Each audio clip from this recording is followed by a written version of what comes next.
Adallee seenaa ajaa'ibaa wayii isinii fideetiin jira. Seenaan akkana jetti.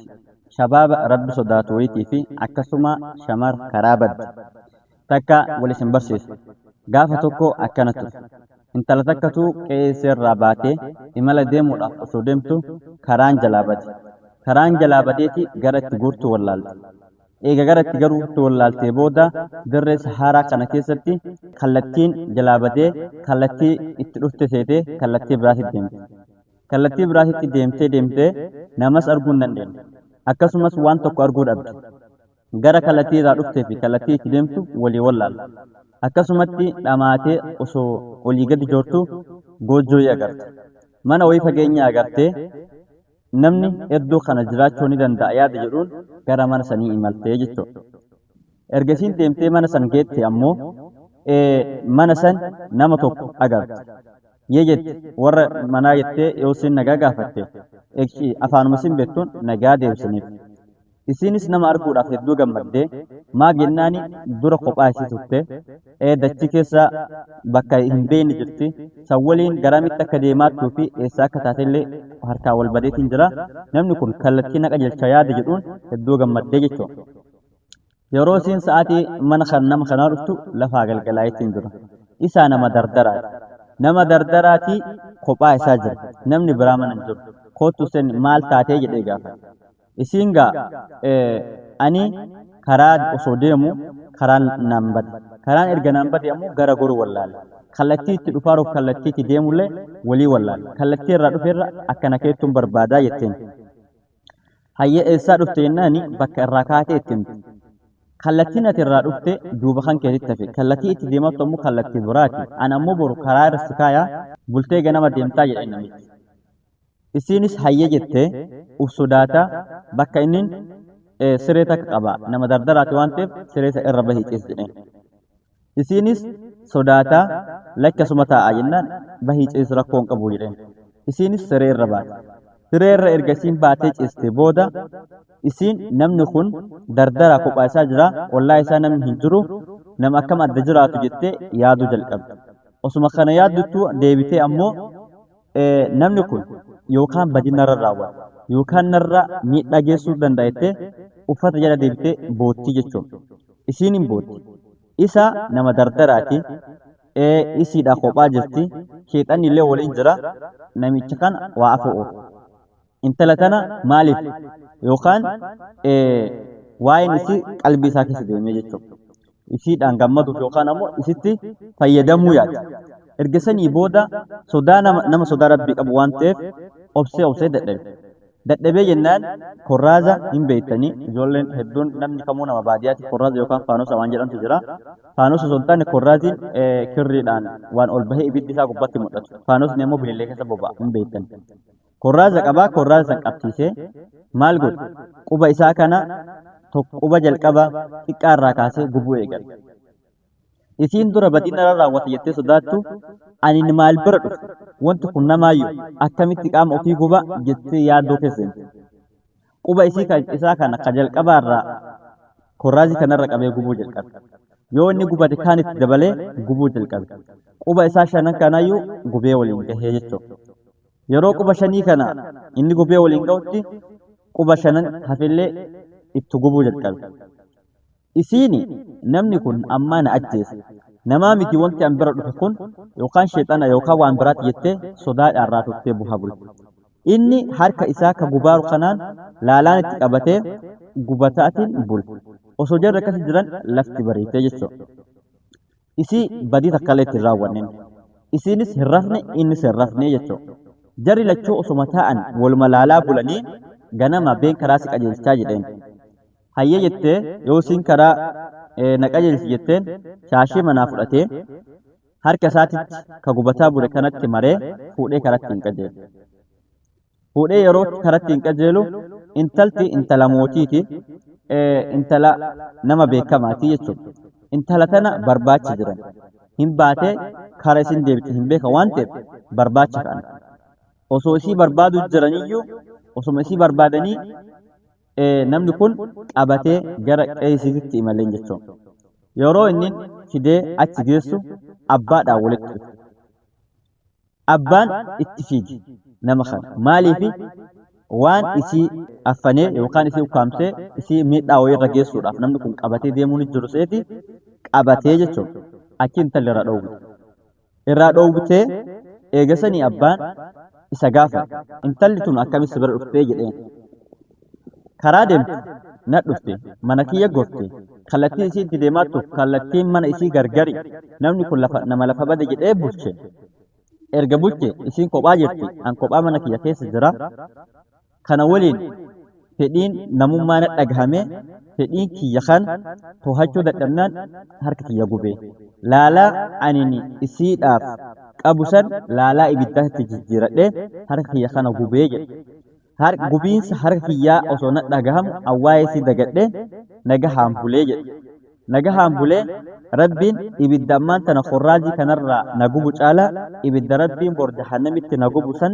yaadadhee jedhe yeroo harka kiyya gubu kan yaadadhee jennaan fedhii kiyyas to'adhee akka ibiddi boruu ibidda kanaarra jabaa ta'e waan beeke intala sana bulcheessanii fidee jedheen hayyee akkana ishi jedhanii nama kana teessanii booda ammoo intala inni halkan san bulchee eegisanii ammoo sababa isiitiif jecha harki isaa gubate kanillee fuudhanii galateeffatanii qabeenyas kennaniifi intala san deebisanii kennaniifi jechuudha.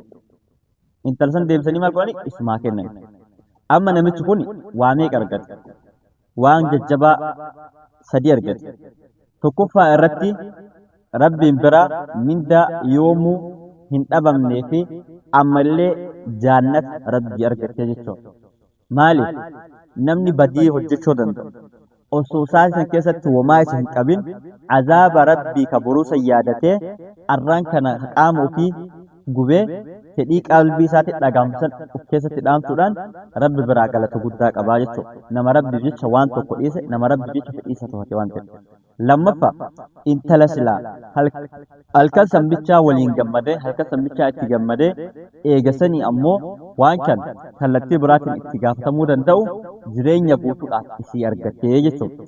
Sadaffaa qabeenya silaa inni dura dhuunfaa isaatti jiraatu deebifamee qabeenyi biraas isaa kenname akka inni nama lamaan isii wajji jiraatu taasifamee jechuudha. Maaf isin fide seenaa kana namni rabbiif jecha qanii waan tokko dhiise namni rabbiif jecha guyyaa tokko waan tokko dhiise rabbiin waan san caaluun akka bakka irra isaa buusu irraa baradhe waan ta'eef seenaa kanaaf isinillee isin fayyada jedhee namoonni hedduun mataa kiyyaarraa jalqabee mataa kan kiyyaarraa jalqabee mataa maatii keenyaarraa jalqabee namni kamiinuu fedhii carraa argametti fayyadamee waan tokko raawwatu fedhii qaba. Waan tokko ammoo carraa argametti fayyadamee hojiitti hiikuu yaada. Garuu wanta kana yoo anarra rabbiif jecha dhiise buru rabbiin ammoo maaliin akka bakka naa buusu waan jedhu hin yaadatu jechuudha. Obboleewwan rabbiif jecha wanta kaqanii dhiifne rabbii waan san caaluun akka bakka nuu buusu irraa baranna waan jedhuuf viidiyoo kanarraa isinii fidi jechuudha. Kana bichaa miti kallattii garaagaraatiin kallattii dalaggaatiin ta'uu danda'a, kallattii amaanaatiin ta'uu danda'a, qabeenyi namaa badee si bar dhufuu danda'a, namni nuu rakkatee si goruu danda'a, namni si amanee waa si kennachuu danda'a. Kallattii kamiinuu ati rabbiif amanamaa ta'uu qabdaa jechuudha. Lubbuu tanteetiif amanamaa ta'uu qabda. Guyyaa namni uf amanee sitti gore nama san amantee ofitti amanee namni si gore san atis of amantee nama san amaanaa baattee bakka saniin geessuu danda'uu qabdaa jechuudha. Guyyaa namni amanee maallaqa wayii si kennate maallaqa wayii si bira kaa'e amaanaan sun jabduu ta'uu beektee namni sun si amanee akka ofitti yaadee waan kana si kennee ilaaltee waan san bakka deebisuu qabdaa jechuudha. Ati har'a fakkeenyaaf qabeenya namni si kennatee amaanaan bifa amanaatti si bira kaa'e balleessuu ni dandeessa. Qabeenya sanii tokkoffaa addunyaa irratti itti gaafatama seeraa jalaa hin baatu. Ammallee lammaffaa irratti nama amaanaa nyaata taatee rabbi birattis ni waamamta. Sadaffaa ammallee amantummaa dhabdaa jechuudha addunyaa irratti. Lammaffaa nama rakkatee yeroo rakkinaatis si baqate carraa rakkina isaa san fayyadamtee dhimma itti hin bahin. Dhimma itti bahuu hin qabdu jechuudha. Nama kallattii kamiinuu haa ta'u. Namni kallattii garaagaraatiin rakkata kallattii garaagaraatiin namatti hajama hajaa garaagaraatti namatti kallattii kamiinuu haa rakkatu dha kallattii kamiinuu sitti haa dhufu yeroo inni si dhufisan keessatti wanti inni dhufeessun maal akka ta'e beektee rakkoo isaa san irraa qoodamuu yaaduu qabda malee kallattii kamiin ammoo nama kanarraa bu'aa buufadha waan jedhurraa of qabuu qabdaa jechuudha. ati yeroo hojjennu kan keessattuu waan hojjennu kan keessattuu sodaa rabbii haa qabaannu. Namni sodaa rabbii qabu waan godhu keessattis waan jedhu keessattis yoo rabbi sodaattee kallattiin ati irra deemtu kallattii rabbiin itti ajajeef sodaa rabbii hadiisaa fi qura'aana irraa hin bahin ta'e ammoo rabbiin addunyaatti illee milkii akhirattis bu'aa addaatiin qopheessaa jechuudha. Yeroo kana keessatti beekama amaanaan baddeetiin jirtu. Namni har'a wal amanuu ni jira. Amanii hedduu walitti dhihaataa. Waan sila maatii ofiitti himne walitti himaa. Icciitii sila haadhaaf abbaa ofii biraan kaa'anne wal bira kaahataa. Icciitii sila obboleewwan ofii amaneetti kennanne walitti kennataa. Waan sila nama tokkotti of malee jireenya ofii keessatti nama biratti hin dubbatin, nama biratti hin haasin, nama biratti hin godhini si wajjin haasee si jecha ta'uu danda'a jechuudha. Nama eenyummaa isaa akka of amanus si amanii waan tokko si kenne, waan tokko siif ta'e, waan tokko siin jedhe yookaan amaanaa jechaa ta'uu danda'a. Amaanaa gochaa ta'uu danda'a. Amaanaa qaamaa ta'uu danda'a. Amaanaa maallaqaa ta'uu danda'a. Amaanaan kun kallattii garagaraati. Kallattii garagaraatiin hundaanuu amaanaa si bira jirtu jabeessuu danda'u qabu. Waan sanitti fayyadamtee bu'aa nama sanarraa buufachuuf ati deemtu caalaa bu'aa rabbiin si buusuuf caala. Sababa ati waan san rabbiif jecha namni sun yoo si kenne namni kun nama rabbi sodaatu ammallee nama rakkoo narraa gahuu hin dandeenye nama kana wajjin yoo hojjedhan jijjiiramu nama kana wajjin yoo amaanaa kana yoo waliin maradhe dubbiin tun hiika naa argate nama kana waliin yoo dubbadhe rakkoo amma jiru kana keessaa ni baha jedhee nama yaadee dhimma isaatis fiddate dhimma isaa sammaan gochuu qabdaa akka dhimma keetitti ilaaluu danda'u qabdaa jechuudha. Irraa fudhattee hubachuu danda'u qabdaa jechuudha. Walumaa galatti seenaa guutuudhaaf isin fayyadu. Waallee irraa barattan jedhee isinii fide jechuudha. Seenaalee akkana hedduu isinii fidu waan qophii. Isinis ammoo viidiyoo akkanaa kanarraa waa hedduu barattan. Dhugaadha viidiyoo diraamaa, kolfa, taphaa fi wantoota garaagaraa qalbiin namaa fidu. Seenaaleen ammoo waa hedduu nama barsiisu. Waa hedduu irraa barata. Keessaf uummata jireenyi fi akkam an osoo ana ta'e fakkeenyaaf an dardara mana kophaa gala iddoo namni hin argine jira intala an fuula hin beekne tuna dhufe sanuu intala shamaraati ani ammoo nama kophaa jiraatu maal yaada jettee yaaduu danda'u. Ani dhuguma rabbiif jecha waan kana dhiisee sadarkaa kanatti hin dhaqqaba waan jedhu yaaduu danda'u. Namichi kun yeroo waan kana godhu intala tan hin argadhaa yaadeetii miti wanta jireenya qabu. Bu'aa ati amboodaan argadhutu caala jettee waan tokko dhiisoo osoo hin taane waan rabbiin naa qopheessetu caala jettee yookaan ammoo azaaba rabbii keessa sodaattee dhiisuudha jechuudha. Namichi kaayyoo intala argachuu qalbii keessaa hin qabu.